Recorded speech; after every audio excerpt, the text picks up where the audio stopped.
แม่สีดาคนงามเนาะแล้วก็โยมเทียมจันทร์เนี่ยที่เปิ้นบอกเนี่ยอาตมาภาพ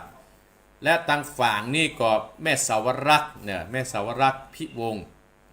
เปิ้นเป็นจะเป็นสะพานบุญให้อาตมาภาพว่าจะช่วยท่านพระครูกับแม่สีทรอันนี้ไผจะบริจาคเท่าใดก็ได้ศรัทธาญาติโยมแต่ถ้าไม่ได้มาวันงานก็บอกให้อาตมาภาพก็จะไปรับปัจจัยนั้นมาเป็นต้นกฐินพร้อมเอาได้ทอดเรียบร้อยแล้วก็จะมอบให้เจ้าของที่ดินไปตั้งแต่หลายมัดยำไป20,000ตั้งแต่หลายค้างแคม200,000ปลาย280,000วันนี้ได้อาตมาภาพก็ในตะวันซืนนี่ไปที่วัดพระบาทอุดมกอนุโมทนากับนายประพันธ์นางแสงเดือนสีทองบ้านดอยหล่อที่เปิ้นได้ให้หอม1 ตารางเมตรเนี่ยตั้งแต่หลายแม่พวงหกาล่าคำแดงแม่ติ๋มบ้านอุโมงค์ตำบลอุโมงค์จังหวัดลำพูนร่วมทำบุญซื้อที่ดินวัดหนองเฮียงจำนวนเงิน500 บาทเพื่อเขียนตามตามมาภาพกับประกาศตามเนื้อสดาญาติโยมและร่วมทำบุญซื้อที่ดินในสายันวะเนบ้านบักกอกเนาะร่วมทำบุญ1 ซองและนายประนอมคงบุญเริ่มซื้อที่ดินวัดหนองเหียง1 ซองตั้งแต่หลายและแม่สีทรเปรมจิตแม่สาวรักษ์พิวงศ์ร่วมทำบุญซื้อที่ดินและเป็นการเทศเพื่อการธรรมหัตเห็น1 ซองและไม่มีแม่จงดีเชื้อกันทาพ่ออินทรเชื้อกันทาร่วมซื้อที่ดิน1 ซองและพ่อทองแม่เป่งกันทะพวงนี่นะบ้านดงตำบลเวียงกาโรงร่วมทำบุญเป็นกั้นน้ำกับไฟและซื้อที่ดิน1 ซอง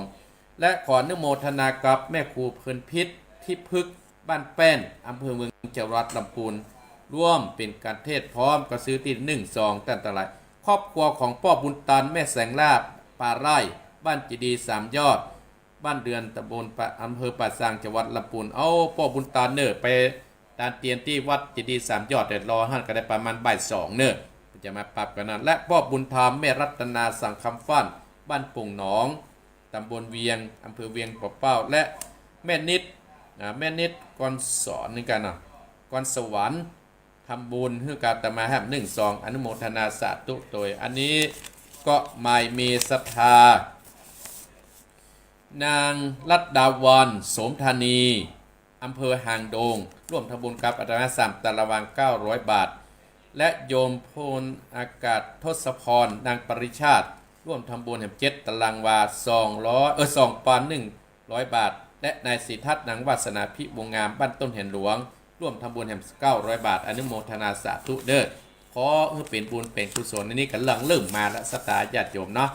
อนุโมทนาอาตมาภาพได้แล้วก็จะได้เอาไปจ่ายค่าที่ดินที่เอาเป็นที่จอดรถศรัทธาญาติโยมเป็นที่จอดรถไผได้ฟังอาตมาภาพแล้วเจอเนิร์ศรัทธาญาติโยมเอาละติดทำแล้วเนออู้มาเมินสาวความยืดนะวันนี้เข้าสอนหลานจะได้ขึ้นแล้วศรัทธาญาติโยมเข้าสอนหลานจะขึ้นแล้วเนอโยมเจนจันทร์สีล้อมร่วมทำบุญที่ดินเพิ่นบอกในไลน์นี่1 ตารางวาเนาะครับ3 ตารางวาขออนุโมทนาสาธุเนอขอมีที่ดินนักเนอกันว่าขายลำไยก็ได้เงิ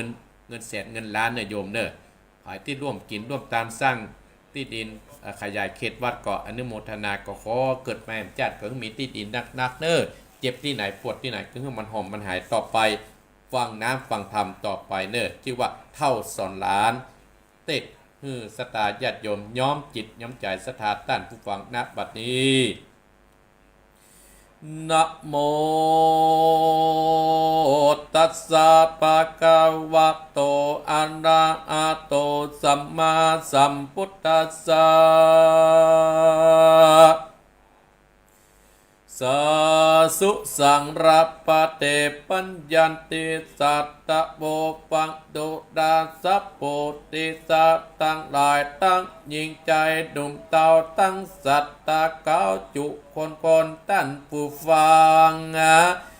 ตั้งสัตตาติวิทโยจุงแปลงใจปาน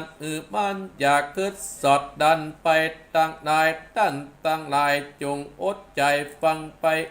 ตีเอาเป็นที่สอนใจอันว่ากรรมสอนเน หากมีประโยชน์ต่อตัวเองและดาบะเหมือนฟังเพลงนั้นเล่าได้แต่บ้วนเปล่าๆได้ประโยชน์บะมีหลายสักน้อยไปเต้านี่ก้อยกอบบะอาจมีการฟังธรรมจุงฟังดีๆที่ทวนนาพิจารณาสอดดันไปเป็ดยาวย่อมเป็นเรื่องเล่าแต่โสดอาจเป็นประโยชน์ต่อจิเบตขอสัตตาตั้งหลายจุคนมวลหมู่จุงพักหมู่ฟังไปบัดนี้และนาฟังดุลาลูกลานเลนจุงแปลงใจโจมบานจุมจื่นเท่าจักยื่นคำสอนลูกลานสั่งวอนจำจืดอย่าได้หนีไอมันคงควายรับเด็กลูกยาวด้านจักยาการใดอันใดน้อยใหญ่ด้านจุงพิจัดละดาดีย้ำเป็นหนุ่มเป็นสาวอย่าได้เป็นคนขี้ค้านอย่าดื้อดันทักตอนพ่อแม่สอนจุงฟังกรรมมัดอิมาเงินคำมา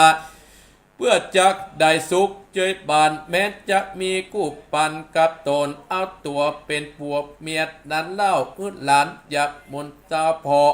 ดีคนสับใหม่นี้มีหลายหลากพ่องตุกยากหนีด้วยมาแล้วก็แต่งมาจากเกาอูเป็นโลกผู้เป็นเศรษฐีจุมคนดีก็มีมากคนบอดดีก็มีหลายเตะและนะหลัดอันนี้หนึ่งเล่าตันเดียวเป็นเก่าจะเอื้อนอย่าได้เฉเจือนไปนอกเขตผิดจารีตปับเป็ดดีเยี่ยบอดดีไม่บอดไปตั้งจุดาสะแวกอาบอดดีกาขอยค้าของพิษแปลกบ่หือเอาบานแยกแตกแพร่พานผัวเมียลักเด่นจูพวกเมียบะหูจับบันเข้าตึงอันจักเป็นดังควรเอาไม้ออกเรือนใดแตกและนาลูกพุทธาจักแตกมาเงียบไปตามบ้านอย่างหมูและมาจะได้สักมาหน่วยใดเอาใดพูดจากการซ้ำขอเงินคำเน็ตมาของเล็กหน่อยนั้นยาจะเป่าประวายจักสิบไอโดยเอาความทุกข์เจ้าจักตัวมาแดดดาเครื่องกาญาติเป็นญาติล้างลูกหลานจากเหียควานด้านพวกเมียไก่และลูกเต่าจ้างไปโศกเศร้าด้วยวาจาทิเตียดนินตา108จ้างมียอแทกเมื่อพิษใจด่ากันไปแสบอ่อนเป็นกับไอ้กับอ่อนดาดนาควนดีวาจาอ่อนอาจาอ่อนม่วนจัดเล็ดด่วนโกตามพิษจัดดาดนาตันติอุติและเหตุผลนะฟังปาอย่าฟังงดงานตับตาเป็นมีดเป็นปาได้แต่งปานต่างบอดตาเอาไม้ปืนกับใหญ่ทิศนาถึงอ้องกลางเอาศีลตำปะเจ้าตับนี้เล่าเขาจิตใจจะสบายเมื่อตาและตาเทิมประกาศหนึ่งได้เกิดมาโลกลาดนั้นอยากกลัวความทุกข์จนแดดตาต่างคนก็ต่างอาจต้องอาศัยกันนะอาศัยกันอยู่ปัจจุบันเลี้ยงขับนาวคือตัวเก่าเป็นวันตั้งไปปันอยู่สร้างบ่อหูแป่งบันเกะอาเพื่อป้องกันหลัดดูหนาวมานอนจากกู้จอนเป็นไปมีพวกเมียไว้เตรียมใจเป็นตีพึ่งกันไปนาบ่อตกตามจะโดนกำจูอุดหนุนกันจะได้เดือดฮอนนะเป็นกู้จอนเตรียมเก่งจะได้พึ่งปะปิงยามเตาพีทับหัวหาบก็คือเมียก่อนกำโบราณต่างสอนเป็นโอวาททับหัวเป็นกระดาษคือเมียเป็นดินสอก็จะพอเลี้ยงตัวกันกุ้มกันว่าผัวกรรมฮึเมียช่วยกันตุมก็จะอยู่กันไปตรวจนากันผัวไปทำงานนอกบ้านเมียก็ปลูกสร้างตัวละลางการงานจะไปเป็นคนกิการอยู่กับบ้านมันปลูกมันฟางอันเป็นของกินปัจจุบันมีป้อมปองปลูกตามบอนในสวนบ่อึดยาเคินนะ เมื่อเตือจุ่มเปียวมดใจผูกจักไข่ขิงกาตัวอาลาพาหอลาปาตั้งกาทินคำใจดักหอมไปพักจีปลูกพักได้ดีควรปลูกต้นกูพร่ำพอมมาพร้อมกับมาหอมป้อมและหอมบัวตั้งหมากถั่วพักแค่ตั้งถั่วแปดและถั่วตกปลูกฝักแห่งแต่งเตาปลูกฝักแก้วเลินดินมีใจกินพั่มปอมกับปลูกพักกับลาบสับปะก้อยกับปลูกได้จุอ่านบะไปปานไปขอไปกินจะมีใจยินดีแพ่ไปติ่งป่อเอาอ่านเกินคำอาจได้ก็ควรเก็บไว้เป็นตุนกำจุอุดหนุนตุนเตาจุตั้งเดาเตตานสุกเจบันไปนาจะแดดแถมจึงจะได้อยู่บ้านบอดได้จักคงไปยังหัวบานติดในมันลุกบานกะแปลงบ้านบ้านเฮาตึงว่าตรงและแวงกะมันพออันว่าลางคาจบบอดดีบอดงามฝนตกจามจักหัวก็ดีมันและนากล้วยฟังและยำแยงยังผัวกู้แป้งละเกินหยัดดุหมินและปรับมาดอันนาน้อมมาบาดครบย้ำอย่าได้จากกรรมกะยาอันบ่สุภาพกับผัวตนได้อดทนนะทุกข้ามเจ้าจะหาเข้าอาหารปวดยังทางกินตุกขับเนื้อจะมีใจจืดกดเก้าไปลาเบี้ยตังจูอย่าได้อยู่ตามสุภาพอันนาลาขาบนานอ่อนจุ่มก้อยสั่งวันตัวเก่าผัวเจ้านอนก่อนเมียก้อยนอนสอนตีหลังอย่าได้จ่าเสียงดังไหลดากเสียงแป้นและฝากดังลาดหอเอือนสนานถึงหัวจับปะมัวต่ำเจ้ากันรับดึกลูกเจ้านั้นแหละหน้าจุงรีบคงกายหุงเข้าและเนี่ยกินยับแย่งยายก้อยอย่าได้สนานตึกหัวก้อยเยาะย่อนไปอย่าได้สนานตึกเนื้อดานอมิตรมวยและฝากฟานถากอย่างเสี้ยนและหลวดดังกกกากดังไฟจะเป็นเสนียดจังไรกาบอกมากาบอกเกินจัง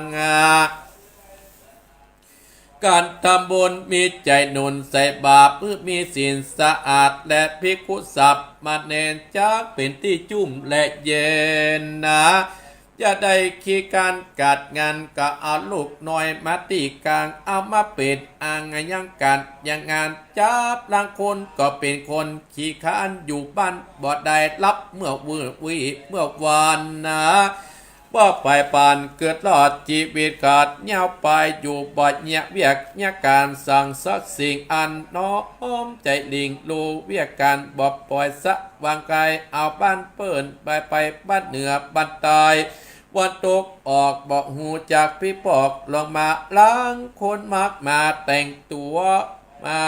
ผมบดหัวใส่ซองผิวพันก็ปองลูกงามลำคอตามเป็นปองพอไปตับห้องพอไปตับห้องเหมือนสั่งหังหนูบอกคนดีบอกเอ็นดูเพียวกวาดเหี่ยเสือและสัตว์และเหี่ยฟูงเสื้อผ้าอันเป็นนายองและนาเหม็นสาบนอนี่แหละนามะแดงวานไก่ยันยาบกินเม็ดเหลือลายเป็นดีไอเจ้าบานนะย้อนเป็นคนขี้คานเอวยาวแดดหน้าสาวยังบอกมีเจ้าสาวสมัยนี้มันดังกำปากเหมือนกำปีสอนจักอาคะเน่ากับต้นกากว่ามาไปเอาที่กาดไปกินเป็นที่ลำคาญต้องและหน้ามาเดินนอนอยู่บ้านบอดได้แม่แรงวานไตหยาบกินเมนซับกันและนาบอดสวยบอดลางกวนเอามาเป็นแม่บ้านนาตุกนาตาเต้าตายจุ่มคนตั้งหลายจุพูดและนาจะได้ฟังฟ้าหนีไปฟ้าลูกหลานอบวางไปแต่ตายจะบันดาลอย่าได้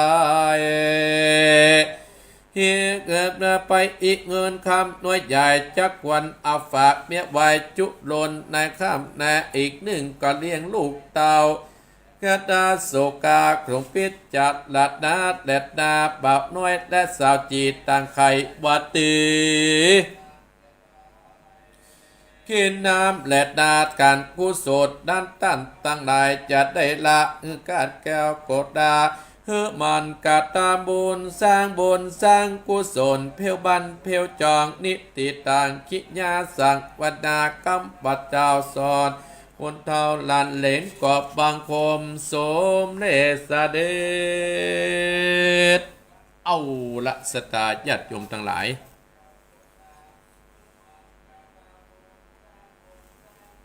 อัตมาภาพได้ใจเวลาเทศน้ำเทศธรรมมาก็ใช้เวลาประมาณ15นาทีสถาญาติโยมประเด็นนี้ตีห้าครึ่งแล้วเนอะตีห้าครึ่งแล้วสถาญาติโยมลุกกับลุกได้แล้วเนอะสถาญาติโยมตื่นก็ตื่นได้แล้วเพราะว่าฝ่ายและสถาญาติโยมอัตมาภาพนั่งอยู่ห้องกระจกพอประตูนอกเนี่ยเริ่มแจ้งแสงสว่างแล้วสถาญาติโยมทำเท่าสอนหลานนี่สถาญาติโยมเป็นธรรมสอนจิตสอนใจก็บาลานซ์หลังเตื้อสถาญาติโยมยังบาลานซ์หลังอย่างเตี้ยตมาภาพได้เอากำอู้กำจ๋าได้มาเทศนาเนี่ยที่เป็นคำสอนที่ของพญามังลายพุ่นสอนว่าเฮ้อบ้านเมืองมันจางก็เฮ้อเอาเกลือขัดใส่ก็แบบว่าทุกคนเฮาเนี่ยเฮ้อขยันหันหาเนี่ยยิ่งเฮาอยู่ตั้งบ้านตั้งจองเนี่ยเฮ้อเฮาขยันหันหาบอกว่าตุ๊กบอกว่าพระเฮาต้องขยันตั้งหลายเป็นตุ๊เป็นพระก็ต้องมันขยันลูกสวดมนต์โกห้องเนี่ยเพื่อเป็นที่จ้างที่เปิ่งของพี่น้องเจ้าบ้านของบรรดาพ่อออกไม่ออกพี่น้องคณะศรัทธาเฮาทุกท่านทุกคนเนี่ยถ้าว่าเฮาของเฮาลูกมันลูกเจ้าและก็อนุโมทนากับศรัทธาญาติโยมที่เข้ามาพอนักแต่ศรัทธาญาติโยม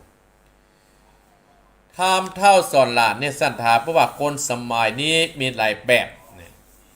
มีหลายแบบหลายแปลนเท่าสอนหลานนี่นะก็คนเท่าเนี่ยไปสอนว่าแปลงดีไว้ให้ลูกแปลงถูกไว้ให้หลานเปิ้นว่าอี้ล้อศรัทธาญาติโยมคนสมัยนี้มีหลายแบบพ้องทุกยากนั้นหนีตายมาพ้องทุกยากได้หนีตายมาแต่มาขอความช่วยเหลือและอยู่ด้วยความป่ำมาดแต่ต่างหลายอยู่ด้วยความป่ำมาด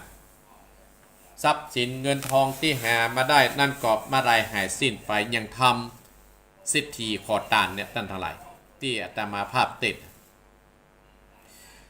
ก็ในเมืองสาวัตถีเนี่ยตั้งเท่าไหร่ก็มีในพานที่เป็นพ่อพามเนี่ยเป็นเศรษฐีมหาเศรษฐีอยู่ในเมืองสาวัตถีพ่อพามคนเนี่ยเพิ่นมีลูกเต้าท่าน1 คนเป็นพ่อใจฮักเหมือนดังแก้วแก่นตาตั้งหลายพ่อพามพ่อเศรษฐีคนนี้ก็หาทรัพย์สมบัติสร้างทรัพย์สมบัติรากฐานคือกับลูกกวดลูกได้ตุกอกได้ตุกในภัยภาคหน้าก็ได้ทรัพย์สมบัตินักหนาปะป้านป้อตายไปถ้าหาบอกจุดตั้งตนอยู่ในความประมาทในตั้งหลายก็จะมีแต่ความเจริญรุ่งเรืองพ่อเศรษฐีก็ได้สอนลูกว่าโอ้ถ้าอีปอดตายไปลูกจะไปตั้งตนอยู่ในความประมาทลูกจะไปเป็นคนขี้ค้านเน้อเนี่ยเป็นหนึ่งว่าเราคนขี้ค้านนะมันตึงบัลล่ำบัลลอยเนี่ยคนนี้สอนเนี่ยหรอลูกเศรษฐีก็ฟังกำพ่อกำแม่ตั้งแต่อันนี้จังทุกขังอนัตตาคนเฮาล่วงพ้นไปบัดได้สักคนพ่อเศรษฐีก็ได้ตายจากลูกจากเต้าไปลูกเศรษฐีก็ได้ปาญาติกาพี่น้องเพื่อนฝูงได้จะทำการส่งสการไปเผาผีของพ่อเศรษฐีนี้ตั้งหลาย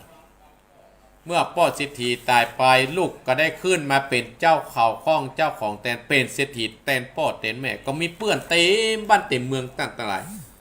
มีแต่คนมาแวะมาแอวมาชมตั้งหลายว่าโอ้ตัวนี้เป็นโชคดีหน่อยกระตั้งนั่นนะตั้งหลายอยู่มาวันหนึ่งก็มีละอ่อนนุ่มคนหนึ่งตั้งแต่ลูกนายบาบหูเนี่ยจะลูกตั้งเชียงใหม่มาก็ดีจะลูกตั้งโดยถับมากันด้วยนายบาหูตัดมาเอวหาไอ้หนุ่มคนนี้ลูกตึ้งเป็นลูกเศรษฐีเนี่ยเลยมาบอกว่าโอ้ตัวเฮาอายุเท่าเดียวเกิดวันเดียวปีเดียวกันเฮาขอเป็นลูกเฮาถือว่าเฮาเป็นลูกเอาต้องใจเดียวเฮาเป็นฝาแฝดก็ได้หน่อย ไอ้น้อยคนนี้ลูกเศรษฐีพ่อมันตายไปก็เกิดความเศร้าโศกเหมือนเจตภาพมากโอเคทุกอย่างที่อยู่ตัวก่อนมาตั้งแต่นั้นถ้าตายไปก็จะต้องเศร้าโศกเหมือนกันคู่คนจะต้องเศร้าโศกเหมือนกันคู่คนเหมือนจ้างของพระเจ้าพรหมทัตตะกี้เนี่ยตั้งแต่จ้างพญาพรหมทัตตะกี้เนี่ยตั้งแต่ไรได้ปะลูกหมานั่นก็ไปกินไปอยู่ที่ในหงจ้างอยู่ก็จ้างก็มีความฮักอาลัยลูกหมาเหมือนลูกในตอบในไส้เหมือนลูกในตับในไส้เหมือนเพื่อนที่จะดีตั้งหลักท้ายที่สุดมาก็มีคนเอาหมาไปก็ทำให้จ้างน่ะโศกเศร้าอยู่บ่ได้กินบ่ได้เรื่องนี้ก็ไปถึงที่เจ้าเมืองก็ได้ใจคนทั้งหลายไปยับเอาลูกหมามาฮื้อพญาจ้างตัวเนี้ยตั้งแต่พญาจ้างหันลูกหมาหันว่าเมื่อป่วยมาโพดโดดไปน่ะโดดไปที่หลวงจ้างเลยจ้างหันว่าลูกหมากลับมาก็ดีอกดีใจเนี่ยเพิ่นบอกว่าถ้าเฮาบ่ฟังกับพ่อกับแม่จะเฮาจะโศกจะเศร้าในตั้งแต่ทรัพย์สมบัติเฮาก็จะมาจ้างนั้นก็แสดงหันว่าเพิ่นมาแล้วก็ฮักการขี่คอพ่องตั้งแต่ไรเมื่อก่อนจ้างนั้นบ่กินหญ้าน่ะบ่กินน้ำบ่กินหญ้าบัดนี้ปิกมากินหญ้าเพราะได้เพื่อนที่ดีมาอยู่ในหงจ้างคือได้เป็นมีลูกหมาตั้งแต่ไรเนี่ยด้านตั้งหลายอีพ่ออีแม่บรรดาศรัทธาญาติโยมลูกเศรษฐีก็มีเพื่อนที่ปามาคบมาขอเป็นเพื่อนคนนี้เหมือนเพื่อนคนเป็นคนขี้ค้านตั้งหลายป้าไอ้น้อยเนี่ยไปเอี่ยวเมื่อค่ำเมื่อคืนป้าไอ้น้อยเนี่ยไปดูการเล่นป้าไอ้น้อยไปเล่นการพนันไปกุฏิที่มีงานลื่นเริงบางงานใกล้กันไงเมื่อวานเนี่ยไปเอี่ยวเมื่อคืนไปเอี่ยวเมื่อวันรับเหมือนหมานี่ตั้งหลายรับไผ่รับมันตื่นแข้งเข้ามากับไปซื้อไปป้ากับไปเอี่ยวแหมโจรเงินทองของไอ้น้อยคนเนี่ยติดป้อพันเศรษฐีมือเนี่ยไว้หื้อป้อแป่งไว้หื้อตั้งแต่โจรมดจะเลือกก้าผ้าติดตัวตั้งแต่คนที่อยู่ตัวเพื่อนฝูงที่อยู่ตัวคนที่มาเอี่ยวหาจ้างมาเอี่ยวหาก็หนีละไอ้น้อยคนนี้ที่เป็นลูกของปู่เศรษฐีนี่ไปไอ้น้อยคนนี้ก็ไปขอตานกับด้านต่างๆแล้วก็เกิดว่าโอ้ไปดีอินดูเนี่ยกับอาตมาภาพก็จะวาดซึ้งก็เอาวางบนหน้าที่อาตมาหนักนะแต่ว่าก็ยังคนหอมอยู่เนี่ยกับตานให้เปิดสุดท้ายต้านต่างหลายไอ้น้อยคนนี้ก็มาลับเปิงว่าโอ้เปื้อนกี่นี่มีนักนอกแต่เปื้อนตายนี่มีน้อยเดียวจมไปเลยต้านต่างหลายสุดท้ายไอ้น้อยนี่ก็จากที่หันไปเป็นคนกตันกระตายไปท่านเพราะอยู่ได้ตั้งตนอยู่ความประมาทเหมือนคนสมัยนี้พ่อแม่เปิ้นก็จะสอนเนี่ยท่านต่างหลายเหมือนกับเท่าสอนหลานว่าโอ้พ่อของเฮานี่ทุกข์ยากนี่มานี่ความทุกข์เฮาเกิดขึ้นแบบอริยสัจสี่และทุกข์สมุทัยนิโรธมรรคนั่นน่ะท่านต่างหลายพ่ออุ้ยก็จะสอนหลานว่าจะไปแต่งงานกับฝ่ายภายในอย่านำออกภายนอกอย่านำเข้าเนื้อตัวหลานฝ่ายในอย่านำออกเนี่ยก็คือเอากรรมกรรมจ๋าต่างหลายในครอบครัวของเฮานั้นท่านเนี่ยบดีเอาออกมาทั้งนอกบดีโอ้เล่าควรกันเหรอบางคนก็เล่าควรพ่อผัวบางคนก็เล่าควรแม่เมียแล้วแต่ฝ่ายนอกจะนำเข้ามาเนอะแฮมเอาเรื่องตั้งนอกตั้งที่มันฮ้อนหายที่มันฮ้อนเนี่ยไปในบ้านในจองจะทำให้คนพิษเถียงกันเนี่ยฝ่ายในจะนำออกฝ่ายนอกจะนำเข้าเฮาที่เฮามีความทุกข์กับเฮาทุกข์สมุทัยนิโรธมรรคถ้ามีทุกข์เฮาของหูทุกข์นั้นเฮาเกิดจากมาทุกข์นั้นเกิดจากการกระทำของเฮานี่แหละท่านทั้งหลายเพราะฉะนั้นเฮาอยู่ร่วมกันเฮาก็ต้องใจรักพรหมวิหารสีเมตตากรุณามุทิตาอุเบกขาอันนี้เป็นต้นและปู่ได้สอนลูกสอนหลานคือมันขยันหาจะมาเป็นคนขี้ค้านพ่อแม่ได้ก็จะไปเถียงพ่อเถียงแม่ไอ้เป็นต้นเนี่ยทำเรื่องนี้ก็จบตัดทีเนี่ยแต่ท่านสถาญาติโยมทั้งหลายเอาละอาตมาภาพก็จะใจเวลาคณิตนี้เวลา5:37 นาทีที่มือถืออาตมาลองโทรเด้อสถาญาติโยมอนุโมทนากับแม่จีรพันธ์อนุโมทนากับแม่เทียมจันทร์อนุโมทนาคนงานโยมสีดาเด้อที่จะเป็นสะพานบุญอนุโมทนาสาธุและอนุโมทนากับแม่ตีมที่เป็นเจ้าภาพอาตมาภาพก็จะเอาเก็บไว้แล้วตาลจะถ่ายรูปเพื่อเดินไปตีมเด้ออนุโมทนาภัยจะโทรเข้าอู้จากอาตมาภาพโทรมาได้เลยเด้อ082 885725โทรได้เลยอ้าวโทรได้เลยแล้วจะปะกันติดแน่ปะเนอะวันนี้ปะยูเนอะจะไปห้วยน้ำขาวสถานญาติโยมจะมาฮะจะมาผ่าอ้าวใครจะโทรก็โทรเข้ามาเตรียมสมุดเรียบร้อยเตรียมสมุดแล้วโทรเข้ามาเนอะโทรมาสายแรกจะเดินปอนโอ้แม่เพนตาจ้างตั้งใต้หอมตั้งใต้หอมที่ไม่เพนเนอะอ่านเลยอนุโมทนาสาธุไปห้ามโทรเข้าเบอร์นี้เนอะไปว่าไปเลย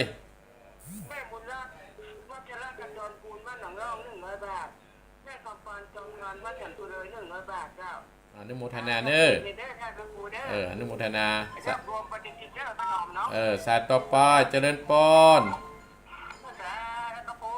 พายป้ากะเขาแม่จงดียังป้าอย่างแม่ประพัด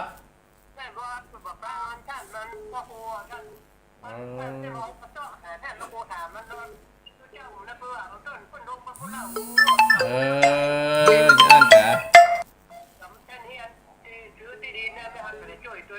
ขอบคุณเนอะใส่บุญที่แม่พัดเนอะมีน้องฝังเนอะขอบคุณอนุโมทนาแม่เนอะจะเลินปอนสายต่อไปโอ้สายโยนตั้งหลายเจริญปอนป้าบุญธรรมห้ามโคเขาเครื่องใหญ่เนอะเจริญปอนแม่นิดกะแม่นิดว่าจะได้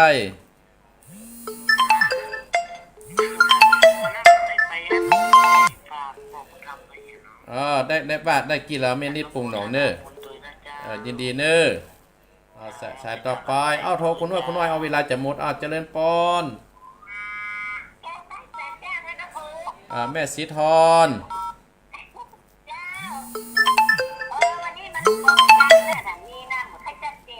ประสัดเจนกะจะเป็นยังอดฟังไปยินดีเนอะเจริญปอนสายต่อไปมาใครห้ามโทรเข้าเครื่องใหญ่เนี่ยที่ไปถ่ายทอดนะเจริญปอนได้ครับแล้วนะแม่เนอะแม่ฟังงานชาติมติสี่กึ่งเนอะแม่ติมอุโมงค์อนุโมทนาเนี่ยแม่เนอะไปตามเตียนอนุโมทนาได้เนอะแม่จะไปนะเป็นยังแม่สร้างทรงใจไหมโอ้อาตมาถ้าไปบุญแล้วอนุโมทนาเนี่ยแม่เนอะสายต่อไปเจริญปอนคนน้อยเจริญปอนเจ้าแก่บ้านเจ้าท่านพระครูวันนี้ก็ไม่บุญแห่งวันนั่นเด้อตื่นขึ้นมาก็ได้ไหว้พระฟังธรรมฟังนิทานกับท่านพระครูเจ้าและเด้อแม่จุกแก้วศิลาพรสีเตี้ยพระนงหลับปูนเด้อเจ้าท่านพระครูเจริญปอนนะแม่เนอเจ้ากับไหว้สาเด้อท่านพระครูเจ้าเจริญปอนสายต่อไปเจริญปอนแม่สายทองอนุโมทนาเนอสายต่อไปคนน้อยเจริญปอนเจริญปอนแม่ยังแม่ดวงดีน้ำรัดแม่ดวงดีดีแล้วแม่ดวงดีโทรมาสายนี่ถูกต้องเลยสายวิทยุก็ได้หายแล้วได้ฟังธรรมะได้หายแล้วแม่ดวงดีจอมต้องบุญรักษาแม่เนอฟังพิเศษเนอแม่ดวงดีน้ำรัดจอมต้องใจต่อป้าเจริญปอนแม่ยังแม่ทำตาเตาแม่ผัน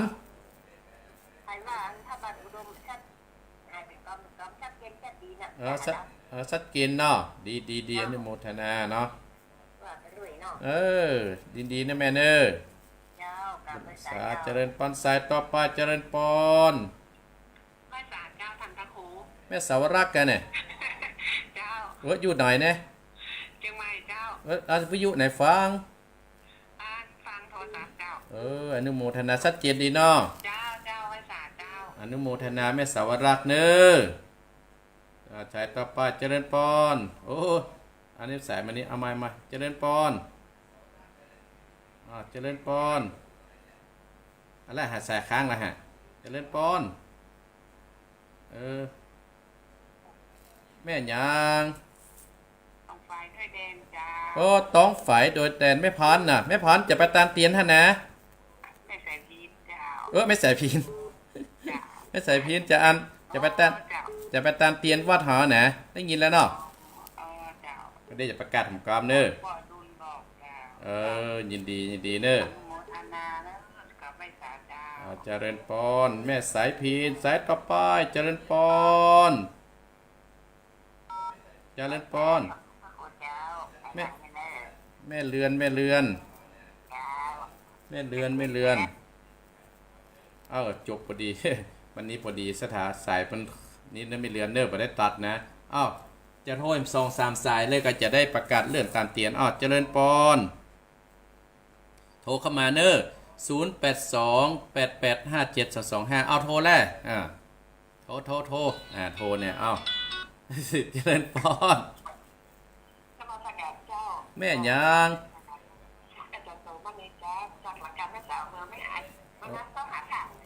ไปฉันเข้าในฮะเนาะแม่จงดีเพื่อยังหันเหรอแม่จันโสมน่าตุเจ้ามันนักมันต้องมีการมีงานก่อนเนาะปล่อยตัวเปิ้นหมดมันต้องติดป้ายห้อยคอเนาะตุ๊เท่าๆนะกะที่เตียวหลังกองนั่นอาตมาเท่าละเปิ้นเอาไว้หลังกองนั่นนะไปใจสูงเตียวว่าเตียวแม่ว่าใจเนี่ยนั่งที่เดียวนั่งเตียวบอกว่าเท่าแล้วน่าโอเคเด้อสายต่ออื่นจะเข้าเจริญพรเจริญพรสายต่อไปเจริญพรว่าจะได้ปังโมอนุโมทนาหลวงพ่อไปบิณฑบาตหรือยังอนุโมทนานะครับปังโมมาแล้วต่อไปเจริญพรนี่กับพ่อบุญธรรมมานี่กะตะกี้มันช่องใหญ่มันเข้าไปได้มาใช่อันนั้นเพื่อเอาถ่ายทอดมันไม่ได้ต้องเบอร์นี้อันนั้นเบอร์ส่วนตัวใจขายการถ่ายทอดเนอะว่ามาพ่อบุญธรรม300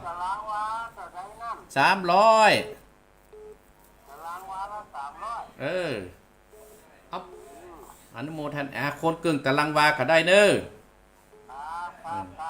ยินดีเนอะปอเนอะบุญรักษาสายต่อไปสายสุดท้ายเนอะสายสุดท้ายเจริญพรพายตั้งไว้น้ำขาวเจ้ากับห้วยน้ำขาวตะคืนกับไปเตะกับยิ้มไปฟังไปได้เจ้า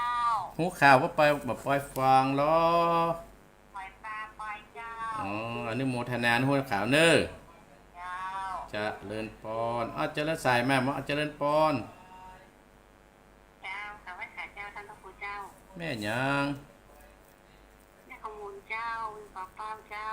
แม่ขมูล10,000แล้วไม่ได้โทรมาเนาะเจ้าแต่ยังแม่ฟังขันอยู่เน้อเจ้าบุญรักษาแม่ขมูลเนอะเจ้า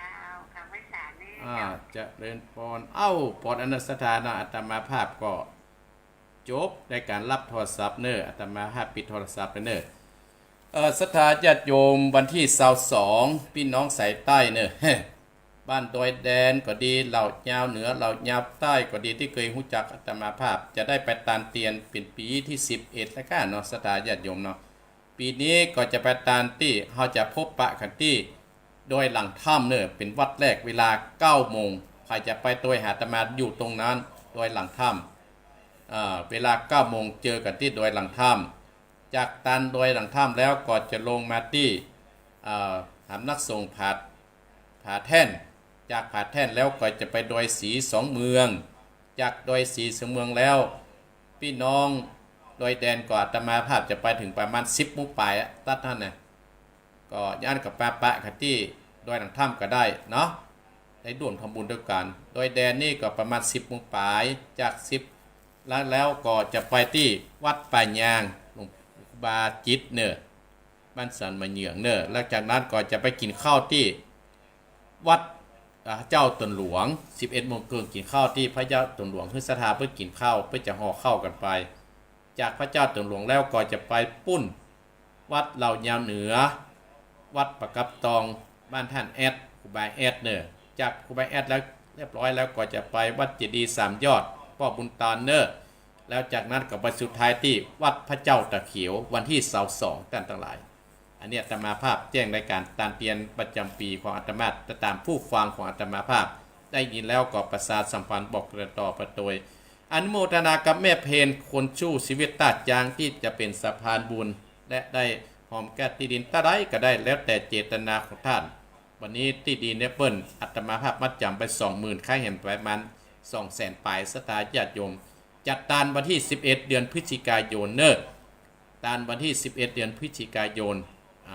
ตารางเมตรละ300 บาทหรือตามเจตนาของท่านแจ้งความประสงค์ประจำนงมาฝากกันมาก็ได้และอนุโมทนากับแม่บัวพัดบุญลันที่เมืองฝางไปกับแม่บัวพัดอาตมากับบาหารแม่บัวพัดทหารแม่จงดีกับพ่ออินทร์และแม่นิดปุ่งหนองเนอแม่สีทรชัยประกาการแม่วิทย์แม่ตีมอุโมงค์อำเภอเมืองจังหวัดลำพูนขอบคุณนั้นโมทนาแม่สุกแก้ว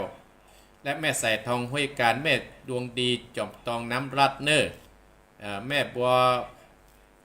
แม่ผันชายประการถ้ำตับเตาแม่สาวรักษ์ชายประการขอบคุณแม่สาวรักษ์ที่จะเป็นสะพานบุญว่าจะนำสถานมากินมาตานขออนุโมทนาแม่ใส่พีเนอร์โดยแดนอัตมาภาพจะไปตานแม่เรือนลำปางแม่จันโสมแม่อายเนอร์หลวงพ่อกิจปางโมอนุโมทนาสาธุโดยพ่อบุญธรรมปุ่งหนองเนอร์อนุโมทนาเนอร์ห้วยน้ำขาวและแม่ขมูลเวียงปะเป้าสตาญาติโยมที่ได้กินได้ตานที่จะร่วมบุญสร้างกุศลอาตมาภาพประกาศคือว่าวันที่12 พฤศจิกายนอาตมาภาพจัดตานที่ดินพร้อมตอดกฐินเนอสถาญาติโยมไพจะเป็นเจ้าภาพอาตมาภาพตารางเมตรละ300 บาทจะมีใบที่ดินฮื้อเป็นอนุสรณ์เนาะถ้าไปเป็นตารางเมตรละอาตมาภาพจะใบที่ดินไปส่งฮื้อเนอ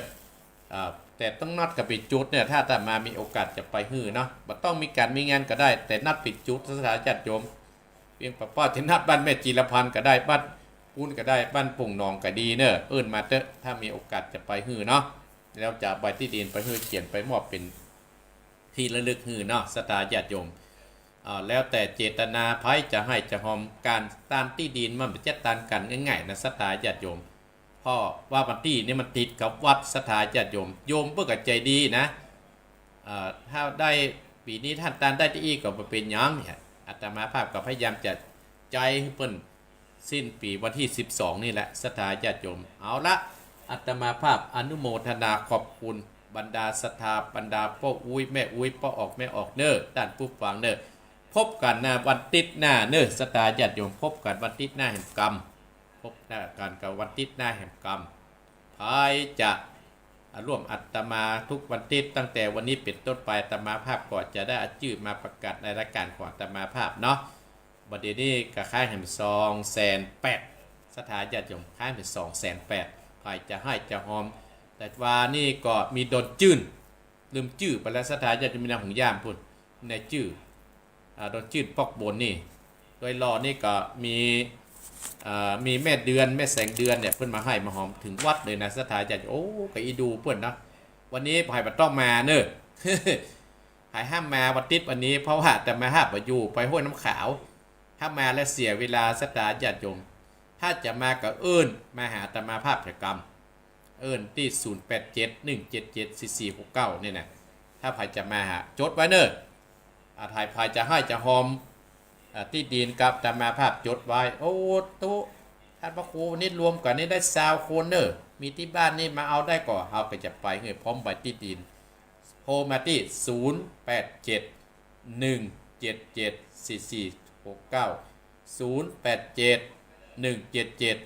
0871774469แต่อาตมาภาพปัดเตวไปบ้านนั้นหน่อยบ้านแต่รวมเป็นกลุ่มอาตมาภาพคงจะไปได้สถาญาติโยมเนาะเพราะอายุนักแล้วสถาแม่บ่พัดอาตมาอายุนักแล้วหรอก เอาลูกไปไหนไปได้เตียวประจำการงานยังเหนื่อยแต่สไตล์จะชอบนั่งกับตีเพราะฉะนั้นถ้าอย่าไปพบงานพบปะตามงานเนี่ยมันบัดเจอกันสไตล์ญาติโยมนอกจากอาตมาภาพจะไปเยี่ยมอย่างวันนั้นก็ไปเยี่ยมปุ้นที่จอมตองสถานนิยมทั้งหลายเพราะปัจจุบันนี้ขึ้นสีข่าวก่อนใหม่มีแม่แก้วแม่สาดงหาดนาดเปิ้นได้บริจาคแล้วเป็นต้นให้อาตมาภาพ50,000 บาทซื้อที่ดินตั้งแต่ไหร่ถ้าประเด็นนั้น50,000 บาทแล้วก็จะเหลืออยู่เขาได้50,000 บาทถ้าจะเหลือประมาณตั้งได้สถานะ200,000 กว่านิดๆแต่ก็เนาะสถานหนองเหียงห่วมแฮมก็อาตมาภาพก็จะเริ่มคิดแล้วจะมาแจ้งที่สถานเนอเอาละสถานญาติโยมท้ายที่สุดนี้ก็ขออนุโมทนาขอบคุณท่านผู้ฟังทุกท่านทุกคนที่ตั้งใจฟังอาตมาภาพในตอนเจ้านี้แม้นว่าท่านจะคิดแม้นท่านจะทำพัฒนาสิ่งใดนั่นก็ขอให้สมดังกรรมพัฒนาการกูคนตั้งอกตั้งใจฮับปอนเนอยะถาวะริวหาปุตลาปฏิปุเรนติสาขะรังเอวะเมวะอิโตทินังเปตานังอุปกัปปติอิจิตังปฏิตังตุมอังคิปะเมวะจมิจันโตสัพเพปุเรนตุสังกปาจันโตปนะระโสยถามณิโสติระโสยถาสัพพิติโยวิวัสสันตุสัพพะโรโกยนัสสันตุมาเตมตรายโยสุขี